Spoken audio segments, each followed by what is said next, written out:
Good morning all of you. आज मैं आपको प्रिंसिपल ऑफ कम्युनिकेशन इंजीनियरिंग पढ़ाऊंगी। तो चैप्टर फर्स्ट से स्टार्ट करते हैं। Introduction to communication. Basically communication क्या होता है? तो कम्युनिकेशन मतलब हमारा आपस में जो बातचीत करना, ये कम्युनिकेशन ही कहलाता है।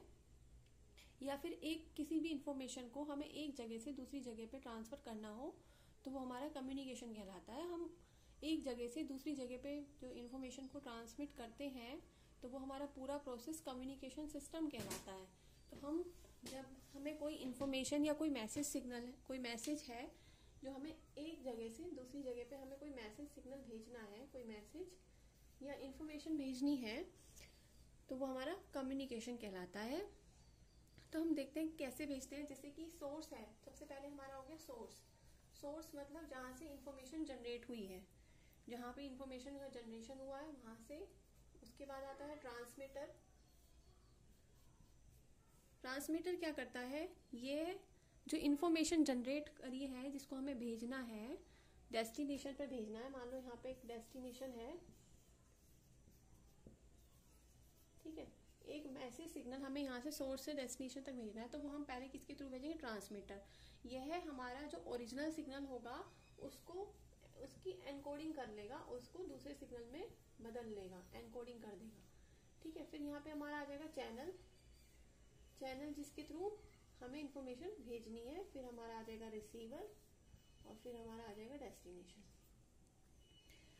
रिसीवर क्या करेगा? सिग्नल को वापस ओरिजिनल फॉर्म में डिकोड करेगा और उसे डेस्टिनेशन को देगा। ये हमारा एक पाथ है जिसके थ्रू सिग्नल ट्रांसमिट होगा। तो सोर्स से लेके डेस्टिनेशन तक हमें सिग्नल को, किसी भी मैसेज सिग्नल को हमें भेजना है तो हम उसको पहले एनकोडिंग करेंगे, यानी कि उसको ओरिजिनल फॉर्म से दूसरी फॉर्म में चेंज करेंगे। जैसे हमारा मान लो वॉइस सिग्नल है, हमें वॉइस भेजनी है, तो हमें वॉइस को हम पहले इलेक्ट्रिकल सिग्नल में कन्वर्ट करेंगे। जब हम फोन के थ्रू बात करते हैं, टेलीफोन के थ्रू, तो हम बोलते तो हमारा सिग्नल क्या है? वॉइस सिग्नल है, लेकिन हमारा वो किस फॉर्म में जाता है? इलेक्ट्रिकल सिग्नल में जाता है, उसकी फॉर्म में जाता है। लेकिन जो दूसरी तरफ बंदा है उसे हमारी आवाज ही सुनाई देती है, यानी कि वापस सिग्नल ओरिजिनल फॉर्म में ही डेस्टिनेशन तक पहुंचता है। तो सोर्स से लेके डेस्टिनेशन तक वही हमारा सिग्नल पहुंच जाता है। इसका काम होता है एनकोडिंग करना, इसको सिग्नल, ओरिजिनल सिग्नल को एक इलेक्ट्रिकल सिग्नल में चेंज करना, या कोई भी ओरिजिनल मैसेज है, टेक्स्ट मैसेज है, कुछ भी है, उसको सिग्नल के रूप में चेंज करना।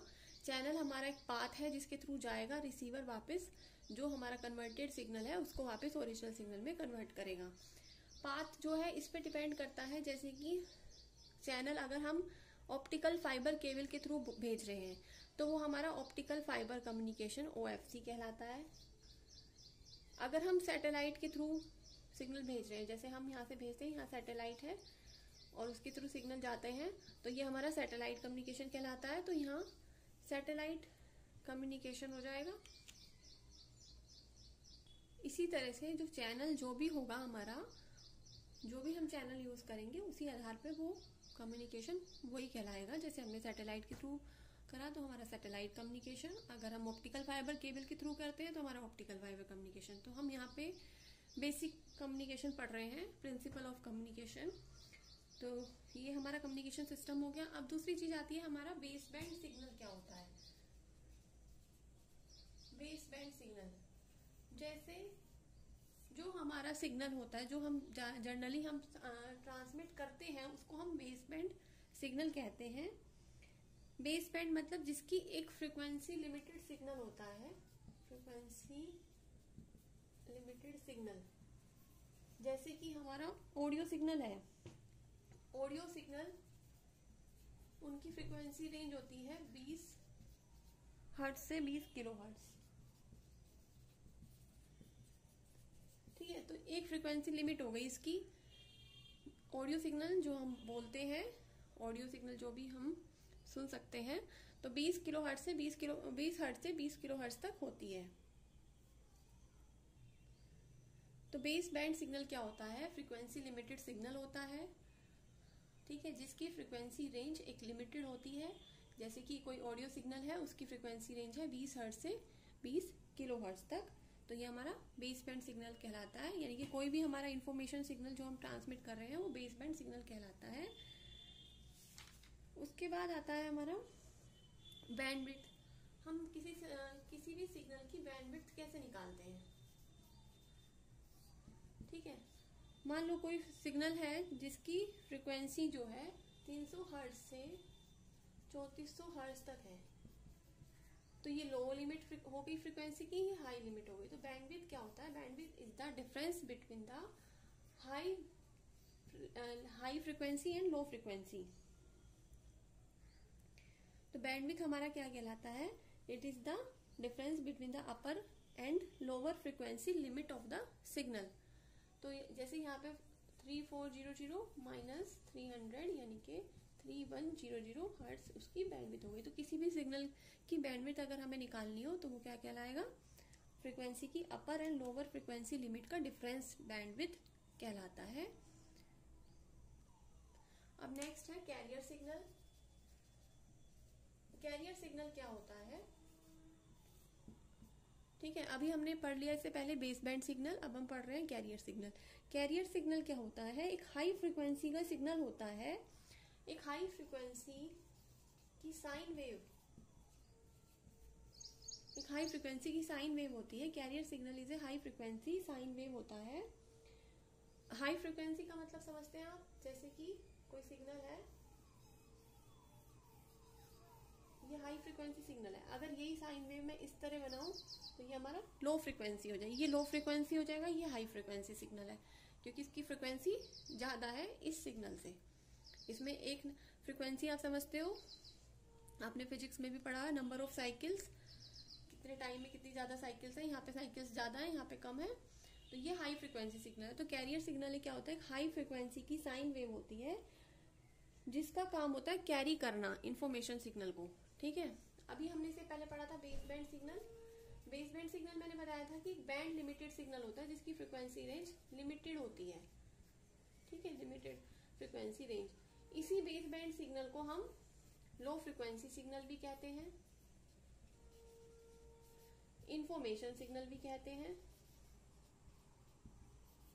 मैसेज सिग्नल भी कहते हैं। ठीक है, तो ये बेस बैंड सिग्नल। अब ये हमारा जो बेस बैंड सिग्नल है, ये हमारा, हमें इसे ट्रांसमिट करना होता है एक जगह से दूसरी जगह पर, लेकिन ये नहीं जा पाता क्योंकि ये ज्यादा दूरी पे नहीं जा पाता क्योंकि ये लो फ्रीक्वेंसी सिग्नल होता है। अगर हम इसे ज्यादा दूरी पर भेज देते हैं तो ये डिस्ट्रॉय हो जाता है रास्ते में ही। ठीक है, तो इसको हम कैरियर सिग्नल के साथ भेजते हैं, यानी कि कैरियर सिग्नल क्या है? इसको कैरी करके ले जाता है अपने साथ। कैरियर सिग्नल का नाम से ही पता चल रहा है कैरियर, यानी कि वो कैरियर है किसका? बेस बैंड यानी कि इंफॉर्मेशन सिग्नल का।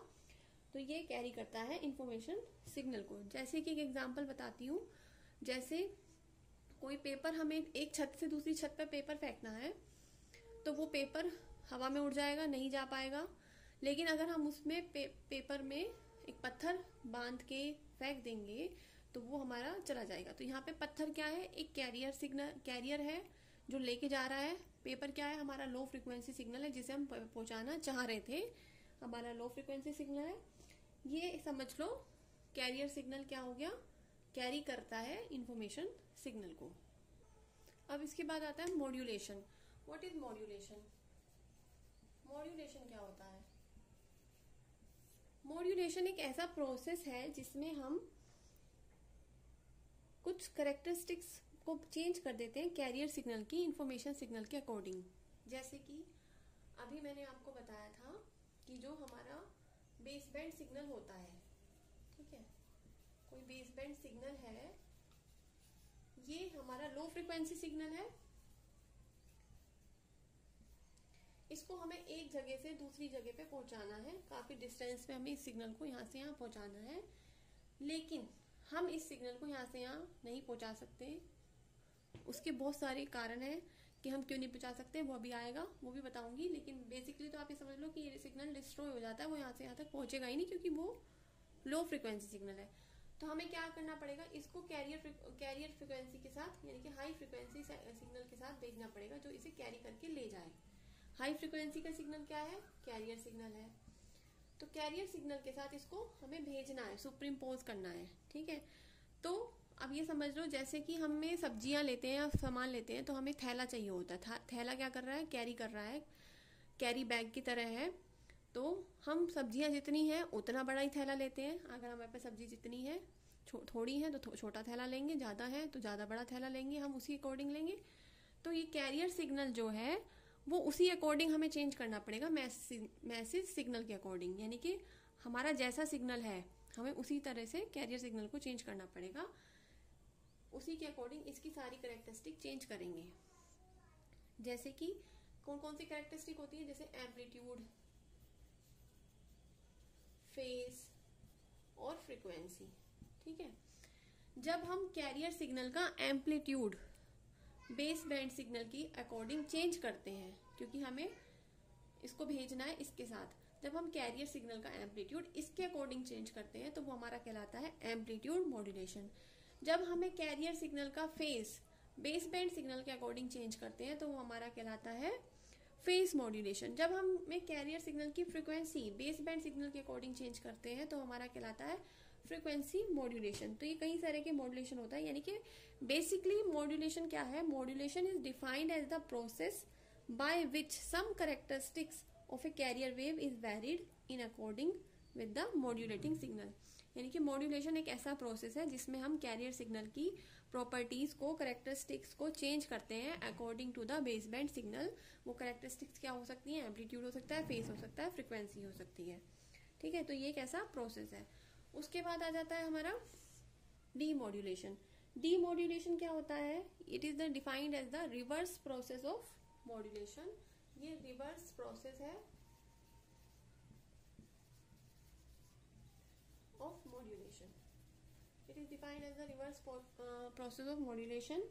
इसमें the process of recovering the audio signal from the modulated wave. जब हमने किसी ऑडियो सिग्नल को यानी कि इंफॉर्मेशन सिग्नल को भेज दिया मॉड्यूलेट करके, यानी कि कैरियर सिग्नल के साथ, तो हमारा मॉड्यूलेटेड सिग्नल हो गया, मॉड्यूलेशन कर दिया। ठीक है, जब हमने ऑडियो सिग्नल को भेज दिया, मॉड्यूलेशन कर दिया इसका, तो मॉड्यूलेशन करने का मॉड्यूलेटेड सिग्नल हो गया। अब मॉड्यूलेटेड सिग्नल से वापस ऑडियो सिग्नल को प्राप्त करना, ये हमारा डीमॉड्यूलेशन कहलाता है। यानी कि it is a reverse process of modulation, it is known as demodulation. अब हम पढ़ेंगे why we need modulation. Modulation की जरूरत क्यों पड़ी हमें, नीड ऑफ मॉड्यूलेशन। हम क्यों करते हैं मॉड्यूलेशन, हमें अगर बिना मॉड्यूलेशन के हम सिग्नल को भेज दें तो क्या दिक्कत है हमें, तो वो पढ़ेंगे। पहली हमें जो नीड है वो हमारा होता है एंटीना की हाइट। एंटीना की हाइट जो होती है वो प्रभावित होती है। वो कैसे प्रभावित होती है, ठीक है, जैसे हमने पढ़ा है एंटीना की हाइट क्या होती है। एंटीना की हाइट जो होती है प्रोपोर्शनल होती है लैम्डा बाय 4 के। लैम्डा क्या है, वेवलेंथ, यानी कि एंटीना की जो हाइट होती है वो वेवलेंथ के डिवाइडेड बाय 4 के प्रोपोर्शनल समानुपाती होती है। ठीक है, और लैम्डा क्या होता है, वेवलेंथ क्या होता है, c upon F. c upon F यानी कि velocity of light upon frequency. Velocity of light क्या होती है, 3 गुना 10 की पावर 8 मीटर पर सेकेंड, पढ़ा होगा सबने। तो लैम्डा, एंटीना की हाइट लैम्डा बाय 4 के प्रोपोर्शनल होती है, जबकि लैम्डा हमारा c अपॉन एफ होता है। अगर हमने बिना मॉड्यूलेशन के सिग्नल को भेज दिया, सिग्नल कैसा है हमारा, लो फ्रीक्वेंसी का, लो फ्रीक्वेंसी के सिग्नल को भेज दिया, फ्रीक्वेंसी कम है तो लैम्डा कितना हो जाएगा, ज्यादा हो जाएगा, क्योंकि इनवर्सली प्रोपोर्शनल है, यानी कि ये ज्यादा हो जाएगा। लैम्डा ज्यादा हो जाएगा तो एंटीना की हाइट भी ज्यादा हो जाएगी। इसका मतलब हमें एंटीना कई किलोमीटर लंबे इंस्टॉल करने पड़ेंगे लो फ्रीक्वेंसी सिग्नल को ट्रांसमिट करने के लिए। हमें बहुत किलोमीटर लंबे, जो हमारे प्रैक्टिकली पॉसिबल ही नहीं है, इसलिए हमें मॉड्यूलेशन करना पड़ता है। नहीं करेंगे तो हम इतने लंबे एंटीना को इंस्टॉल नहीं कर पाएंगे। ठीक है, सेकंड चीज है, हमें मॉड्यूलेशन की जरूरत करनी पड़ती है। क्यों, क्योंकि हमें फ्रीक्वेंसी डिवीजन मल्टीप्लेक्सिंग आसानी से हो जाती है। फ्रीक्वेंसी डिवीजन मल्टीप्लेक्सिंग क्या है, जब हम फ्रीक्वेंसी डिवीजन मल्टीप्लेक्सिंग में क्या होता है कि जब हमें सिग्नल्स को सब सेपरेट करना हो ऑन द फ्रीक्वेंसी बेसिस, तो that is known as frequency division multiplexing. The process of separating the signals on the frequency basis, यानी कि हम फ्रिक्वेंसी के बेस पे सिग्नल को अलग अलग सेपरेट कर सकते हैं। जैसे कि हम जानते हैं कि ऑडियो सिग्नल जो होता है उसकी एक लिमिटेड फ्रिक्वेंसी रेंज होती है, तो हम उसे केवल एक ही चैनल से ट्रांसमिट कर सकते हैं। अगर हमें कई सारे मतलब जो हमारे स्लॉट्स हैं एक साथ ही ट्रांसमिट करने हो, एक ही टाइम पे सेम टाइम पे हमें एक ट्रांसमिट करने हो, तो ये हमारा फ्रिक्वेंसी डिवीजन मल्टीप्लेक्सिंग से ही पॉसिबल होता है। तो ये भी हमारा हाई फ्रिक्वेंसी पे ही हो सकता है, लो फ्रिक्वेंसी सिग्नल के साथ हम नहीं कर सकते क्योंकि वो मिक्सअप हो जाएगा, तो हमें फ्रिक्वेंसी को आइडेंटिफाई नहीं कर पाएंगे। हाई फ्रिक्वेंसी सिग्नल को आइडेंटिफाई कर पाएंगे, तो इसलिए मॉड्यूलेशन का दूसरी रिक्वायरमेंट ये है कि इससे हम मल्टीप्लेक्सिंग कर सकते हैं। ठीक है, और उसके बाद आती है थर्ड रिक्वायरमेंट। थर्ड होता है हमारा नॉइस रिड्यूस हो जाती है।